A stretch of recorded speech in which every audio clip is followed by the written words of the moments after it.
안녕하세요. 저는 동생의 심부름을 하는 게 세상에서 가장 즐거운, 부족한 게 많은 누나입니다.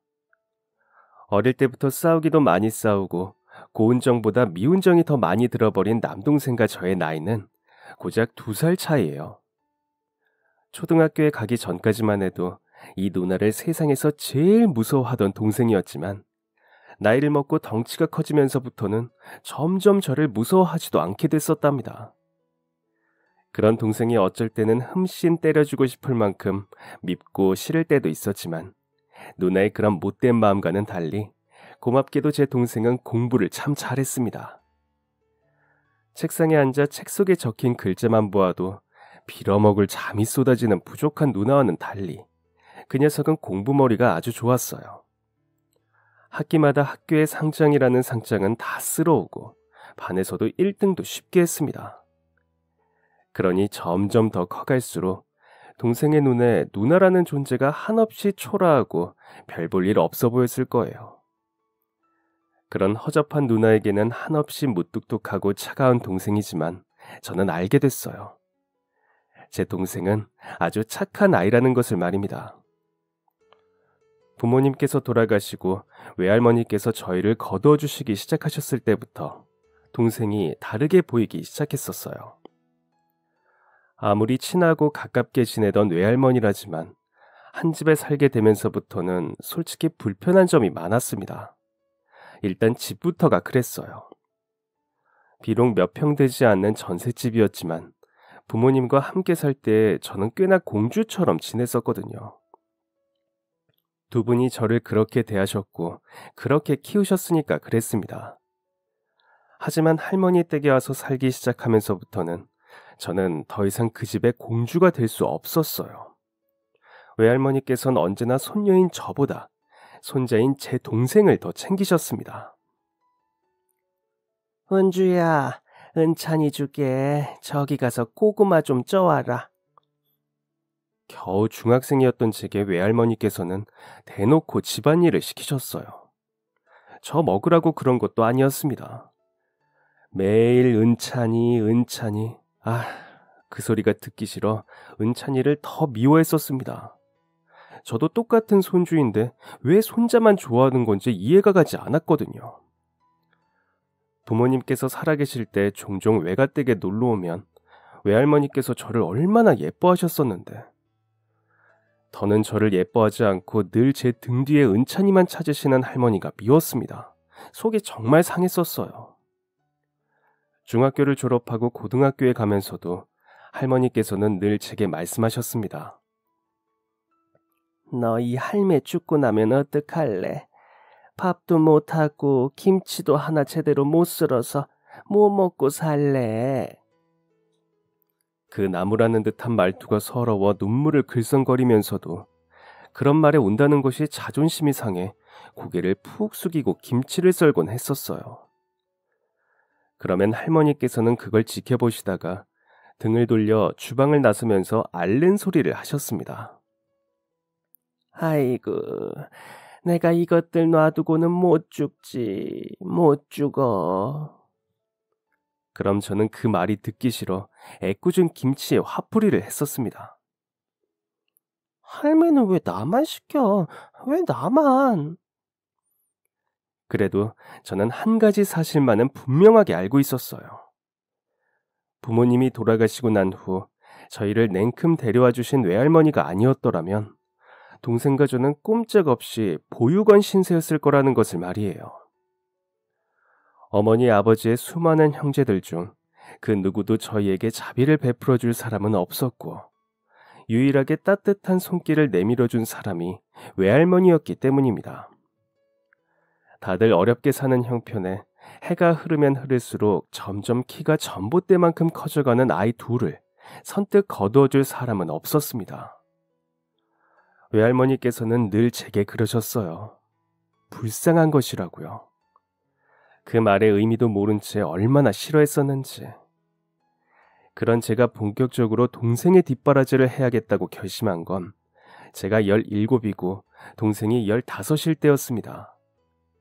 학교를 마치고 돌아오는 길에 골목 저편 언덕으로 올라가는 두 사람이 보였어요. 그게 저희 할머니와 동생일 거라고는 전혀 생각을 못해서 얼핏 다정한 부부인지 연인인지 헷갈릴 정도였습니다. 그 두 사람은 한 쌍처럼 보였거든요. 그런데 자세히 보니 동생이 할머니를 업고 가는 것이었습니다. 그 언덕 높은 곳을 그 작은 녀석이 저만한 할머니를 업고 오르고 있었던 거예요. 그때 이상하리만치 눈물이 차올랐습니다. 그 골목과 제가 서 있던 골목은 제법 거리가 떨어진 곳이라서 제 우는 소리가 그것까지 들릴 리도 없는데 입을 틀어막고 담벼락 뒤에 숨어 엉엉 울었어요. 그동안 할머니와 동생에게 번갈아가며 느꼈던 미운 감정, 질투 때문이 아니었습니다. 그 그림이 너무 자연스럽고 따뜻해서 비로소 우리가 가족 같아서 그래서 행복해서 눈물이 났어요. 말도 없고 무뚝뚝한 남동생. 제 말 안 듣는 게 얄미워 할머니 말씀도 안 들으면 어쩌나 걱정했는데 나는 나만 잘하면 되겠구나 하는 생각이 비로소 들었습니다. 그리고 그날 밤 그들이 업고 업히어 걸어 올라갔던 그 길을 뒤늦게 따라 걸으며 생각했습니다. 못난 누나 밑에서 저렇게 예쁘게 자란 동생과 할머니를 위해 기꺼이 무엇이든 하겠노라고 말이에요.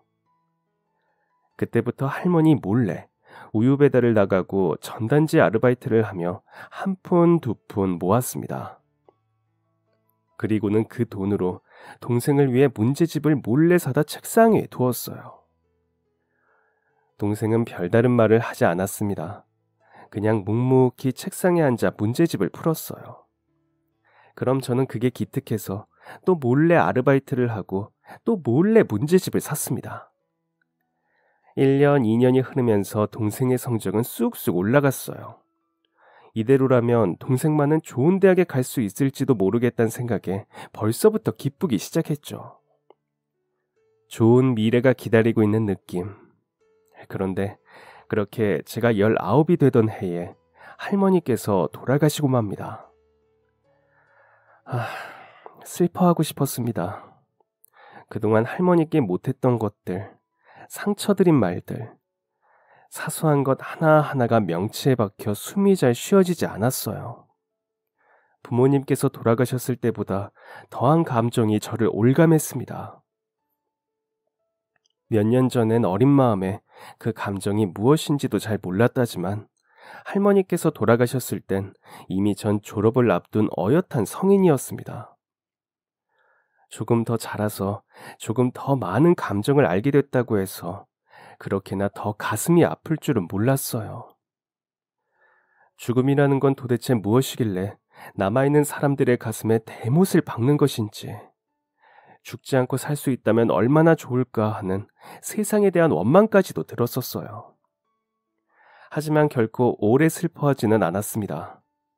당장 눈앞에 닥친 현실, 이제 세상에는 진짜 나랑 동생만 남았다는 지독한 현실이 저를 슬퍼할 겨를조차 없게 만들었기 때문입니다. 그제야 외할머니의 마음을 생각하게 되더군요.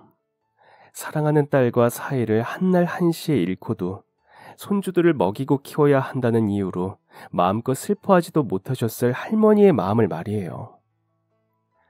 너무 늦게 깨달았다는 후회는 그 후로 오래오래 저를 괴롭혔습니다.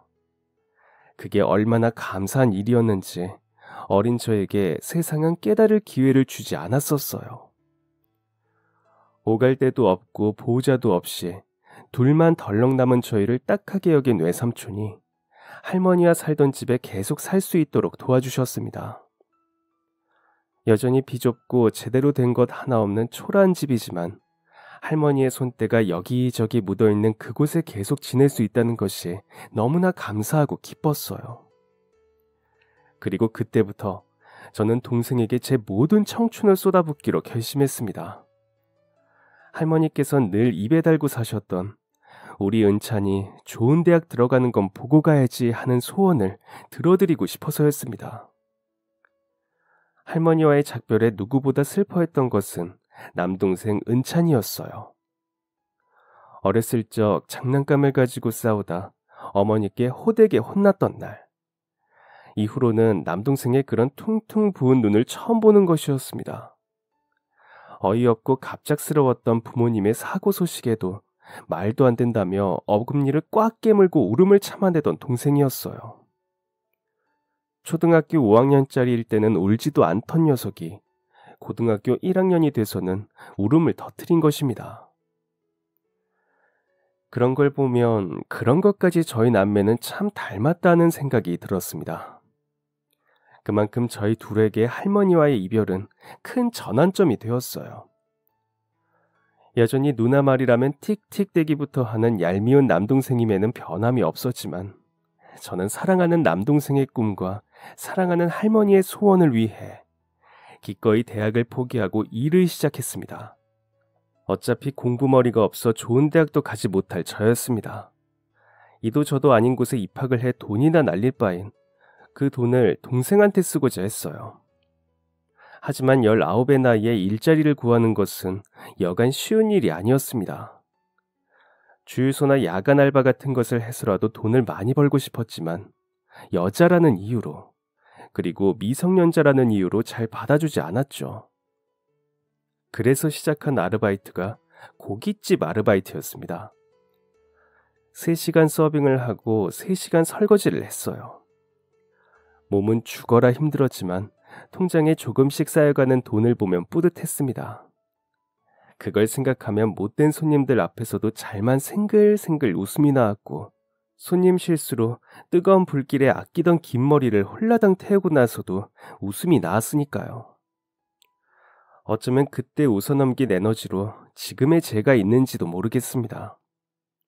다 타버린 머리카락이 싫었던 저는 곧장 미용실로 가서 머리를 남동생만큼이나 짧게 잘라버렸고, 손님들은 점점 저를 남자 직원으로 보기 시작했기 때문입니다. 그맘때쯤부터 날 예쁜 총각이라고 부르던 한 단골 손님이 있었는데, 제가 일을 잘하고 손이 빨라서 마음에 든다며 자기 가게에 와서 일하지 않겠냐 하셨거든요. 무슨 가게인지 무슨 일인지 듣지도 않고 저는 바로 고개를 숙였습니다.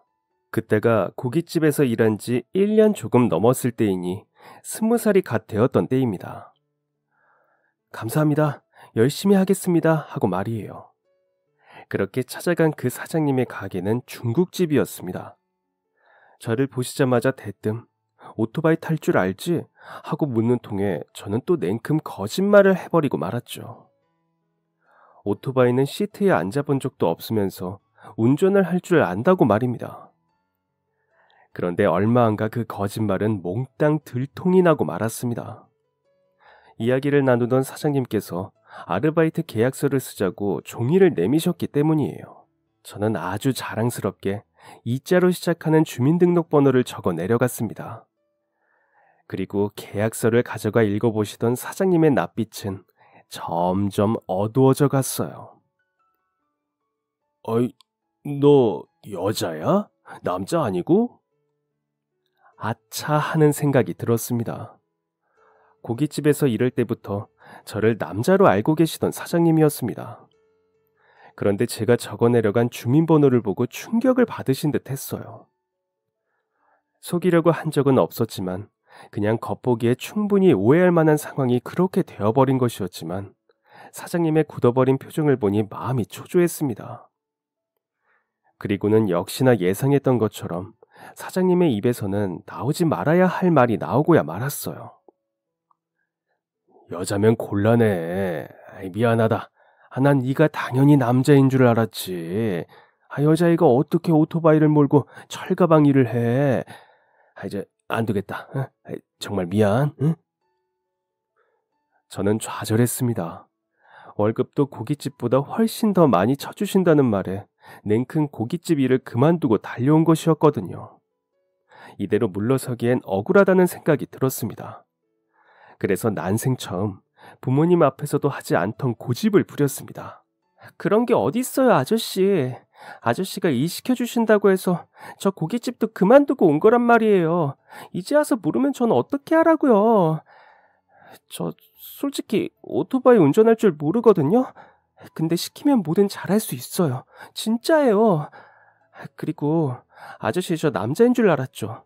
세상 사람들 그 누구도 저 여자로 안 봐요. 이거 보세요. 힘도 겁나 세요. 그러니까 제발 아저씨 말씀만 믿고 온 거란 말이에요.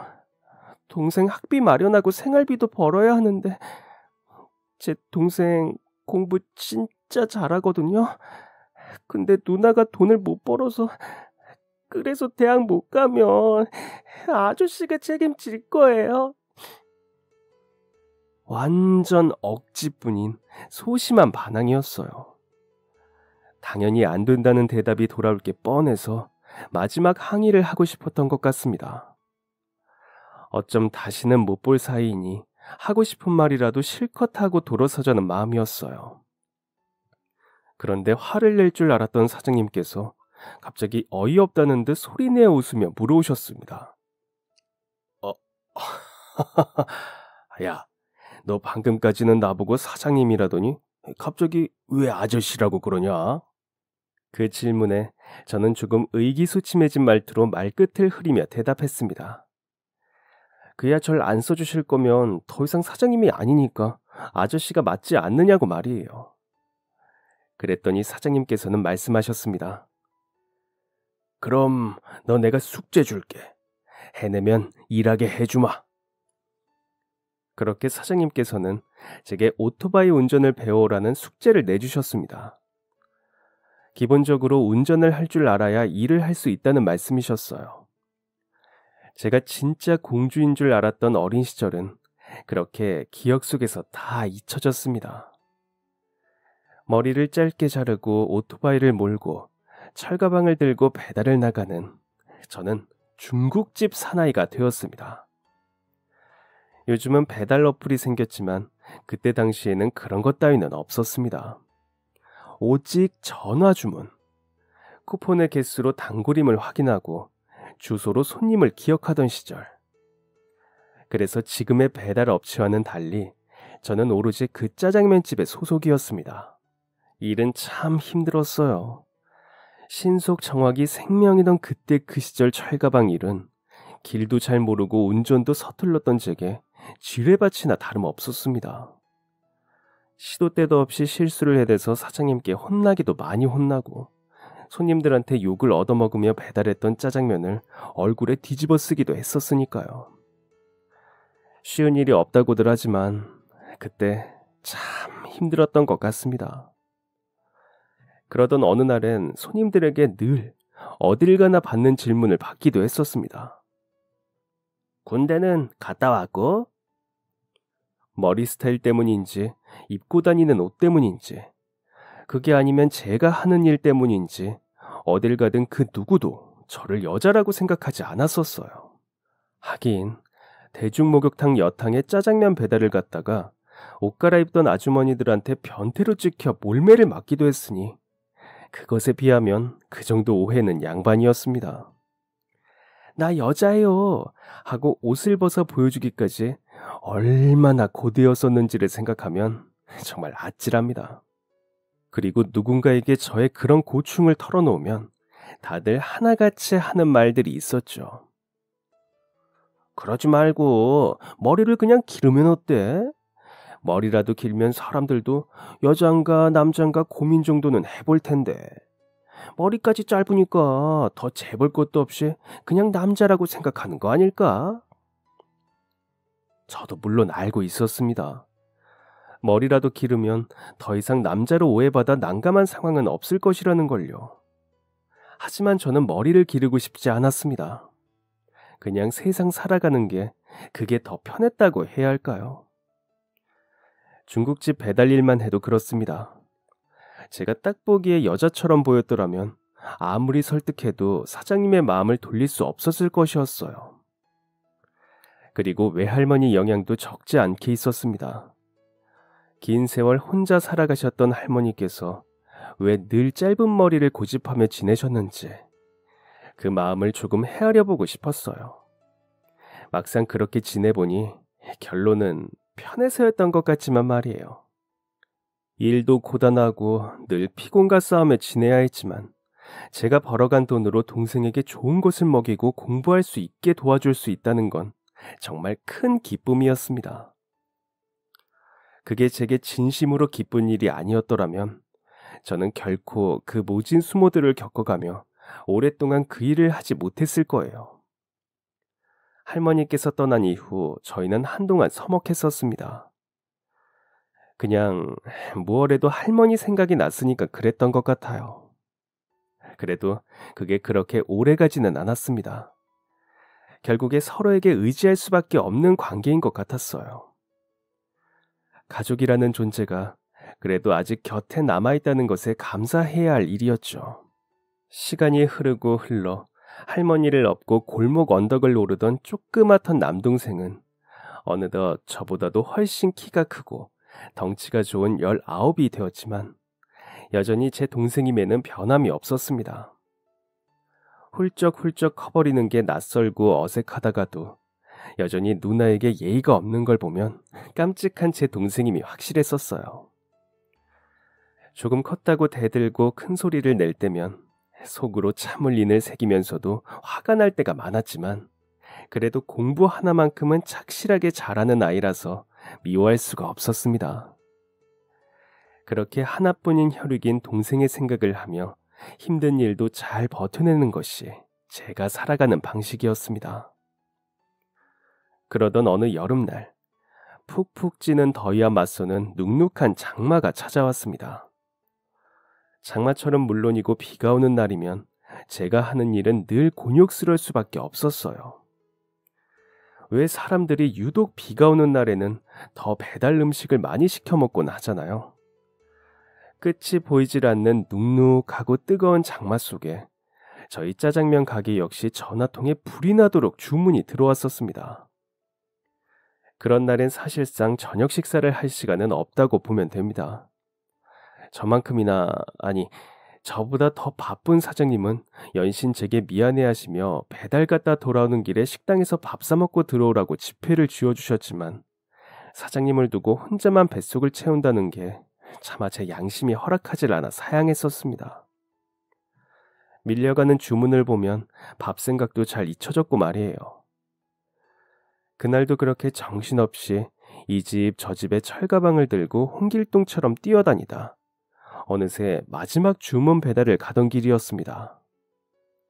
퇴근 생각에 기뻐을 했던 건지 하루 종일 밥 한 끼도 제대로 챙겨 먹지 못해 힘이 다 빠져서 그랬던 건지 모르겠어요. 아니죠. 솔직히 그건 핑계에 불과합니다.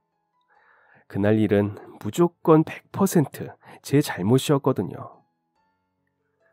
빗물에 가려져 신호를 잘못 확인한 제가 앞에 서서 초록불을 기다리던 승용차 한 대를 들이받고 말았습니다. 뒤늦게 브레이크를 잡아보아도 빗글에 미끄러져 말을 듣지 않고 그렇게 큰일 났다는 것을 깨달았을 때는 쏟아지는 빗줄기 사이로 온몸을 틀어 어떻게 해서든 차를 피해보려고 했지만 역부족이었는지 결국 사고가 나고 만 것입니다. 아스팔트에 몸을 긁히며 넘어진 고통보다 제가 운전한 오토바이에 부딪혀 상처가 난 눈앞에 고급 차량이 더 먼저 보였어요. 몸이 아픈 건 하나도 느껴지지 않았습니다. 고가의 외제차를 제 부주의로 망가뜨렸다는 생각에 고통이 아니라 두려움으로 온몸이 덜덜 떨려왔어요. 그렇게 차에 탄 사람이 다치지는 않았는지 확인하려 허둥지둥 넘어진 몸을 일으키는데 차에서 중년의 아저씨 한 분이 내리셨습니다. 몸은 여전히 바짝 얼어 덜덜 떨리고 있었어요. 사고를 낸 적이 처음이라 얼른 사과부터 드려야 하는 걸 알면서도 몸이 말을 듣지 않았습니다. 그때 쏟아지는 요란한 빗소리 사이로 그 아저씨께서 큰 소리로 물어오셨어요. 이봐요 청년, 괜찮아요? 다친 곳 없어요? 그리고 그 물음과 함께 머리 위로 미친 듯이 쏟아지던 빗줄기가 멎어들었습니다. 고개를 들어 하늘을 보니 아저씨께서 제게 우산을 씌워주고 계셨어요. 비싼 외제차만큼이나 고급스러운 느낌의 우산이었습니다. 숨이 턱 막혔어요. 죄송합니다. 다 제 잘못입니다. 죄송합니다. 저는 아저씨의 얼굴을 살피던 시선을 다급히 땅바닥으로 내리꽂으며 허리를 굽혀 용서를 구했습니다. 막막함과 두려움, 그리고 그 와중에 제게 다친 곳은 없느냐고 물어오시는 통에 죄송함과 죄책감이 배가 되었습니다. 한여름 장마라 비가 쏟아져도 푹푹 찌는 더위였음에도 한겨울에 찬물을 끼얹은 사람처럼 몸이 떨려왔어요. 그런데 그때 아저씨께서 제 어깨 위로 한 손을 얹으며 말씀하시더군요. 됐어. 젊은 청년이 어렵게 사네. 이렇게 비가 쏟아지는 날에 그냥 가봐요. 괜찮아. 비가 억수같이 쏟아져도 그 말은 귀에 쏙 들어왔습니다. 야가 빠진 생각이라는 걸 알면서도 차수리비 생각에 덜컥 겁부터 났던 저였습니다. 그런데 그냥 가라니, 괜찮다니, 두 귀를 의심하게 만드는 말이었어요. 네? 정말이세요? 놀라고 믿기지 않아 다시 고개를 들고 아저씨를 바라보니 살짝 찌푸린 미간을 하고 고개를 끄덕이는 게 보였습니다. 됐다고, 괜찮다고, 다치진 않았냐고 다시 한번 물어오시던 아저씨. 저는 눈물이 터질 것 같은 것을 꾹 참으며 다시 고개를 떨구었습니다. 저는 괜찮은데 아저씨 차가 망가진 것 같아서 죄송합니다. 죄송합니다. 그랬더니 아저씨께서는 괜찮으니 됐다고 제게 얼른 가보라며 차에 올라타시려 하시더군요. 그 믿기지 않는 상황에 감사했지만 그래도 추후에 배상은 해드려야 할 것 같아 차에 올라타는 아저씨를 붙들고 급하게 주머니에 있던 중국집 전단지 하나를 꺼내 쥐어드렸습니다. 그새 비에 젖어 눅눅해진 전단지였지만 급하게 연락처를 드릴 수 있는 방법은 그것뿐이었어요. 저 큰 길 넘어 골목 중국집에서 일합니다. 명함이 없어서 여기로라도 꼭 연락 주세요. 제가 무슨 일이 있어도 꼭 배상하겠습니다. 그 순간 아저씨의 표정은 보지 못했어요. 이마가 무릎에 닿도록 허리를 굽혀 인사를 드리기 바빴기 때문입니다. 그 차의 문이 닫히기 전 아저씨의 목소리만 뒤통수 너머로 확인했어요. 알겠다고, 이상 있음 꼭 연락하겠단 그 목소리 말이에요. 그렇게 그 외제차는 순식간에 도로를 벗어나 제 시야에서 완전히 사라졌습니다. 쏟아져 버린 짜장면과 망가진 오토바이를 챙겨 다시 가게로 돌아가는 길. 손님께 나가지 못한 음식보다 망가진 오토바이보다 비싼 외제차 수리비를 물어줄 생각에 눈앞이 캄캄했습니다. 이 작은 오토바이 하나도 망가진 걸 고치려면 큰 돈이 드는데 그렇게 고급스러운 차는 얼마나 큰 비용이 들지 상상도 가질 않았어요. 가게로 돌아가 사장님께 상황을 설명드리고 짜장을 볶다 말고 제 몸이 다친 곳이 없는지 정신없이 살펴보시는 사장님께도 죄송스러움이 밀려왔습니다. 죄인이 된 저는 고개를 푹 떨구었어요. 정말 죄송하다고, 입이 10개라도 드릴 말씀이 없다고. 오토바이가 많이 망가진 데다가 손님께는 배달도 완료하지 못했다고 말씀드렸습니다. 사장님께서는 급히 손님께 전화를 드려 몇 번이나 죄송하다는 사과를 드리고 나서야 밖으로 나가 오토바이를 살피셨어요. 제 몸 대신 망가지느라 여기저기 부셔져 버린 오토바이를 사장님께서는 한참이나 이마를 짚고 쳐다보셨습니다. 너 내일 곧장 병원부터 가라. 일이 나올 생각 말고. 심장이 철렁하는 말씀이었어요. 난 이제 잘렸구나 하는 생각에 절로 손이 뻗어나가 사장님의 앞치마를 붙잡게 됐습니다. 진짜 잘못했다고, 다시는 사고 안 내겠다고, 그러니 내치지 마시라고 애원을 했습니다. 그런데 사장님께서 버럭 소리를 지르시는 거예요. 에휴, 이거사, 누가 너 자른대냐? 저게 저만큼 망가졌으면 네 몸도 아플 거란 말이다. 그러니 병원에 가란 소리야. 에휴, 진짜 요즘 같은 바쁜 날에 잘 하는 짓이다. 무조건 내일 병원부터 가. 안 가고 그냥 괜찮은 척 기어 나오면 그때 진짜 자를 거야. 그대로 잘리는 줄만 알았는데 그게 아니라는 생각에 안도감이 들어 눈물이 터져 나왔습니다. 월급을 받지 않는 한이 있어도 사장님께 오토바이 수리비는 꼭 드려야겠다고 생각하며 그렇게 다음날 아침이 밝자마자 병원으로 향했어요. 점심시간 전까지는 무조건 도착하기 위해 아침 8시부터 가서 병원에 줄을 섰습니다. 그리고 정말 다행히도 제 몸엔 타박상 말고 아무런 이상이 없었어요.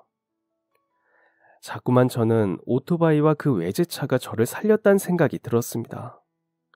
그렇게 부딪히지 않았다면 저는 큰 길로 튕겨져 나가 어떻게 됐을지도 모른다는 생각이요. 점심 장사를 시작하기 전에 도착하려고 부랴부랴 가게로 향했습니다. 사장님께서는 병원에 다녀왔다는 저의 증거품인 약봉지만 확인하시곤 평소처럼 장사를 시작하셨어요.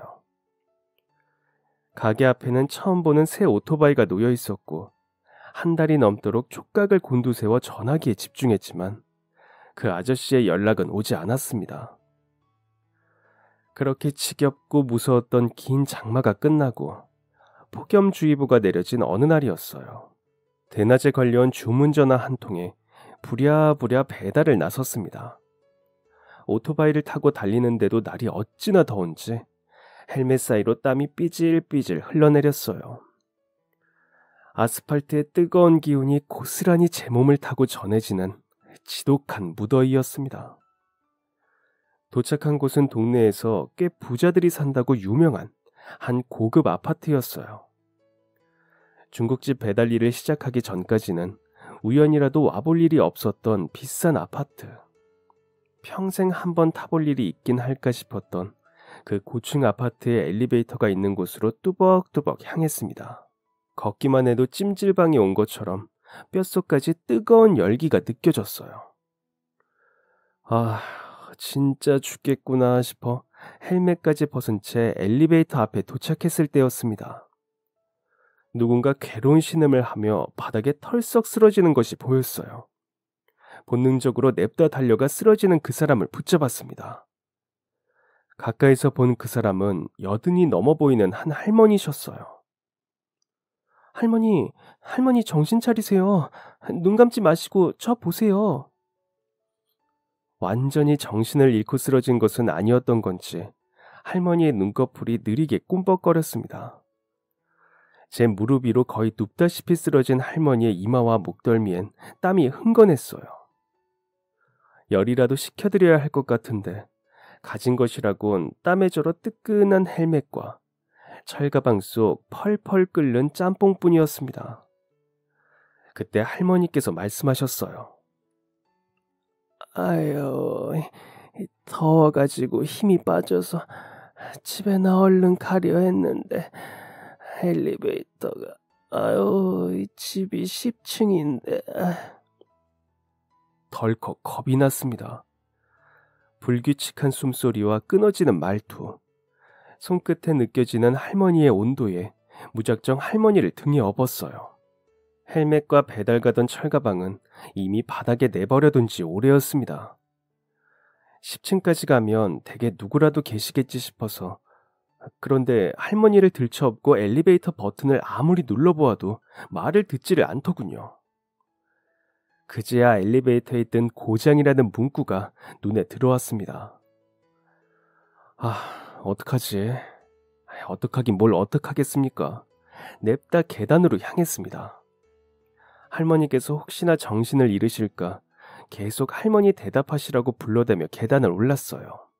정말 거짓말이 아니라 계단 한 층만 올랐을 뿐인데 온몸이 땀으로 젖어들더라고요. 생각보다 할머니는 너무 무거웠고 그런 할머니를 등에 업고 10층 계단으로 오른다는 것은 미친 짓이었습니다. 그래도 해야 했어요. 낑낑대며 한 칸 한 칸을 올랐습니다. 등에 업은 할머니를 내려놓고 싶을 때마다 돌아가신 저희 할머니를 떠올렸어요. 우리 할머니도 이렇게 무거우셨던가? 생각해보니 저는 단 한 번도 할머니를 업어드린 적이 없더라고요.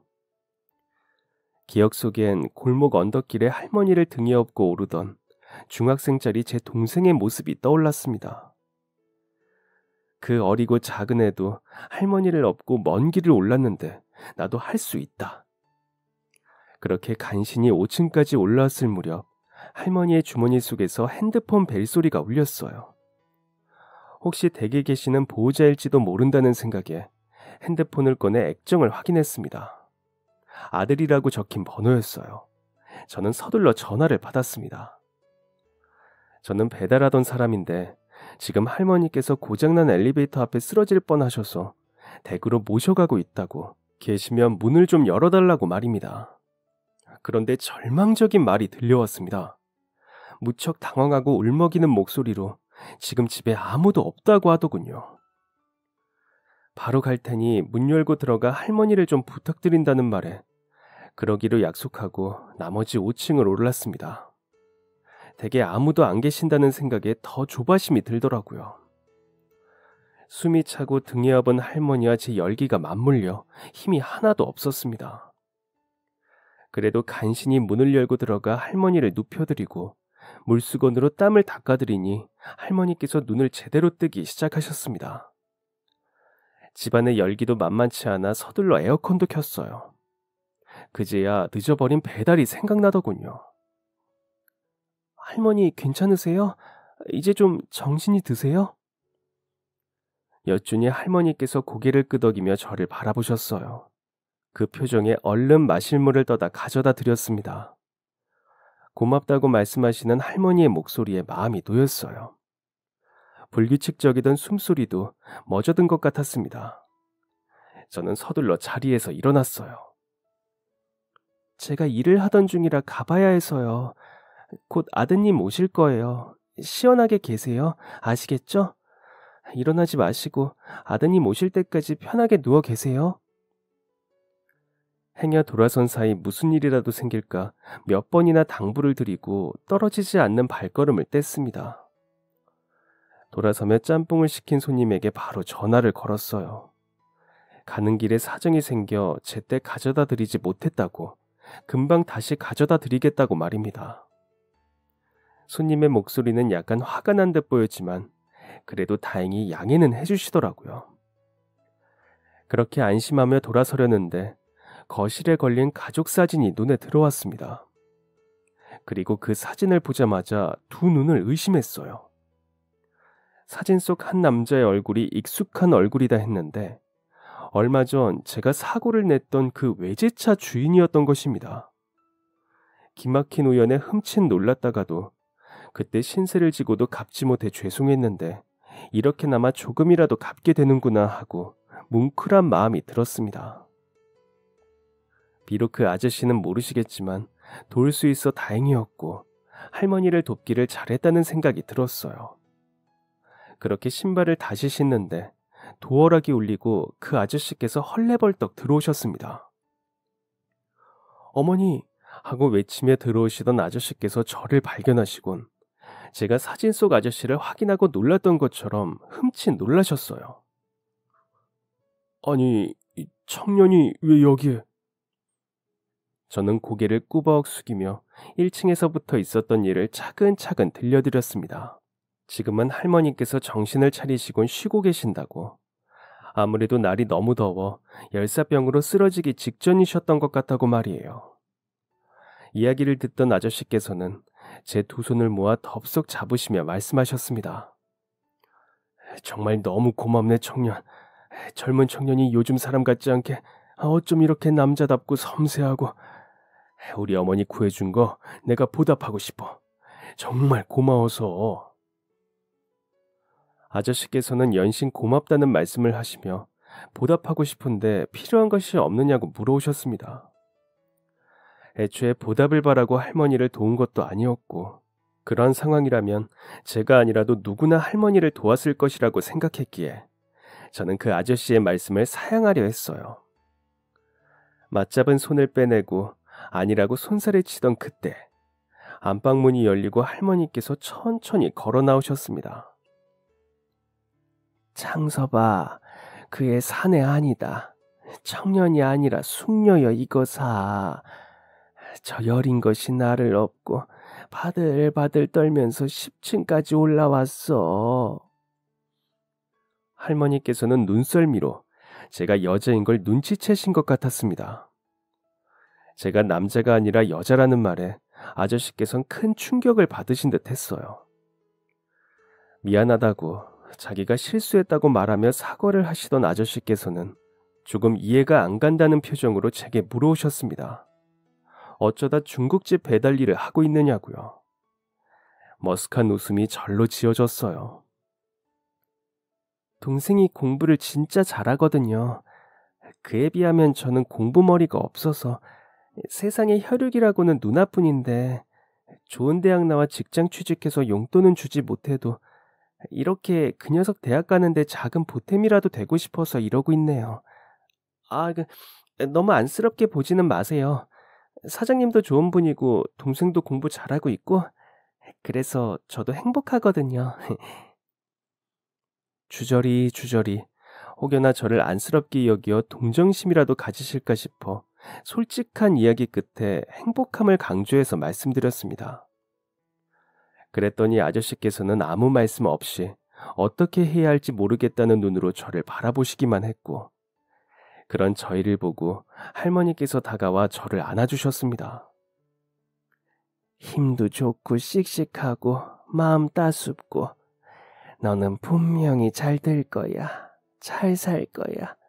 아유, 고맙다, 고마워. 할머니께서 그렇게 저를 안아주시니 갑자기 울컥 눈물이 날 것 같았습니다. 울음이 터질까봐 일부러 외할머니 생각을 하지 않으려고 애썼는데 허탕이 될 위기였어요. 그래서 고개를 꾸벅 숙이고 서둘러 그댁 문을 나섰습니다. 등 뒤에서는 내가 꼭 중국집으로 찾아갈게요 하는 아저씨의 목소리가 들려왔어요. 1층 바닥에 놓여있는 헬멧과 철가방을 다시 집어들고 중국집으로 돌아가는 길. 좋은 일을 했다는 생각과 그 아저씨께 신세를 갚았다는 생각에 마음이 후련했습니다. 이제 다시 일상으로 돌아가 평소처럼 열심히 일을 해서 반년 뒤 동생의 입학식을 위해 애쓰자고 다짐했어요. 그런데 며칠 후에 정말로 그 아저씨께서 식당을 찾으셨더라고요. 양손에는 과일 바구니와 먹을 것을 잔뜩 사들고 가족들과 함께 말입니다. 사장님께서는 홀에 앉을 자리가 마땅치 않아 죄송해하셨지만 괜찮다고 서둘러 자리 잡아 앉으시더라고요. 그리고는 메뉴를 잔뜩 시키면서 사장님께 제 칭찬을 어찌나 하시던지. 쑥스러워진 제가 자리를 피하려는데 아저씨께서 저를 따로 불러내어 무언가를 내미셨습니다. 정말 많이 고민하고 내 마음을 오해할까 신중히 이야기하는 건데 저희 엄마 구해준 게 정말 고마워서 도저히 그냥 넘어갈 수가 없었어요. 부담될까 큰돈 넣지도 않았어요. 그냥 동생 학비에 보태요. 거절은 나도 거절할게요. 청년. 뭐라고 해야 하나? 저는 고개를 푹 숙였습니다. 아저씨가 건넨 것은 새하얀 돈봉투였어요. 두께만 만져보아도 알 수 있었습니다. 난생 처음 집어보는 두께였었거든요. 동생 학비를 하고도 훨씬 남을 돈이겠구나 하는 생각에 결국 눈물이 터지고 말았습니다. 동정심을 유발하고 싶지 않아 놓고 왜 막상 그 돈봉투를 받으니 눈물부터 터져버리는 건지. 그런 제 마음이 창피하기도 하고 아저씨의 말씀에 감사하기도 해서 솔직히 여기까지 찾아와 주신 것도 너무 감사해서 눈물이 마구 쏟아졌어요. 그냥 당연한 일을 했을 뿐인데 왜 저한테 잘해주시나 싶었습니다. 은주예요. 그냥 은주라고 불러주세요. 마땅히 저를 부를 호칭을 찾지 못해 말을 더듬는 아저씨께 저는 제 이름을 알려드렸습니다. 곧이어 아저씨의 가족들이 주문한 음식이 테이블 한 상 가득 차려졌고 저는 다시 철가방을 들고 배달을 나갔어요. 나갔다 돌아오니 이미 아저씨와 아저씨네 가족들은 식사를 마치고 떠나신 뒤였습니다. 뒤늦게 돈봉투를 열어보니 그곳에는 현금 500만 원과 함께 명함 하나가 들어있었어요. 혹시 도움이 필요하면 언제든지 연락을 달라는 쪽지와 함께 말입니다. 저는 그걸 보고 또 한참 눈물을 쏟아야 했습니다. 그리고는 동생의 수능을 위해 모든 신경을 쏟느라 잠깐 동안 아저씨를 잊고 살았죠.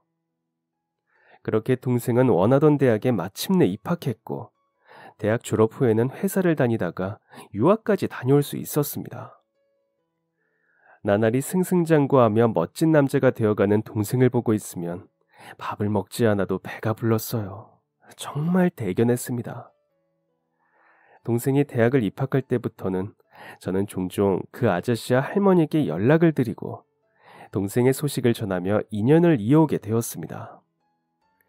사실 부담스러우실까봐 딱 한 번 동생 대학 잘 갔다는 연락만 드리고 자주 연락을 드리지 않으려 했었는데 아저씨께서 할머니께 제 연락처를 알려드린 것인지 할머니께서 종종 전화를 하시더라고요. 처음엔 놀랐지만 솔직히 싫지 않았습니다. 그 할머니와 함께 있으면 저희 할머니 생각을 마음 편히 할 수 있어서 그랬던 것 같아요. 제가 감히 아주 가까운 사이라고는 표현할 수 없겠지만 그래도 때를 정해두지 않고 서로의 안부를 궁금해하고 물을 수 있는 정도의 관계가 되었다고 해야 할까요? 한마디 말이라도 저를 챙겨주시니 저는 늘 감사할 따름입니다. 그리고 마침내 유학에 다녀온 동생이 회사를 창립하게 되었습니다. 말도 안 듣고 어리기만 했던 동생이 어느새 다 큰 어른이 되어 한 회사의 대표가 되었다는 것이 믿기지 않았어요. 저는 동생이 대학을 졸업하자마자 뒤늦은 공부를 해서 중국집을 그만두고 회사에 취업도 했습니다. 물론 중국집 사장님과도 여전히 사부와 제자 사이로, 식당 주인과 손님 사이로 인연을 이어오고 있고요. 지금 저는 동생의 그 회사의 동생의 비서로 들어가 일을 하고 있습니다. 어쩜 저는 동생의 심부름꾼일 때가 가장 행복한지도 모르겠어요. 누나한테 월급도 팍팍 내어주고 세상 멋진 남자가 된 제 동생. 늦은 나이지만 얼마 전 결혼식을 올렸습니다. 그리고 저도 동생의 뒤를 따라 한참 늦은 결혼을 하려 얼마 전 신랑 될 사람과 함께 할머니와 아저씨께 청첩장을 전하러 식사를 대접했어요. 그 사람은 제가 젊었을 적 철가방을 들고 짜장면 배달을 했었다는 사실이 거짓말 같대요. 아저씨께서도 천생산에 갔던 제가 웨딩드레스를 입는다 생각하니 믿기지 않는다 하셨습니다. 할머니께서는 90이 훌쩍 넘은 연세이신데도 여전히 정정하십니다. 할머니는 늘 저의 건강해서 오래오래 사셔야 한다는 잔소리를 잡수셔서 팔팔하다며 웃으세요. 지금 참 행복해요. 그리고 이렇게 행복할 때면 일찍 돌아가신 부모님과 외할머니 생각이 더 자주 납니다. 더 행복해져서 더 자주 떠올리려고요. 이 모든 행복을 누릴 수 있도록 도와주신 저와 제 동생 주변의 모든 분들에게 진심으로 감사한 하루하루입니다. 그럼 지금까지 사연 들어주셔서 감사합니다. 사연이 재미있으셨다면 구독과 좋아요를 눌러주세요. 감사합니다. 안녕히 계세요.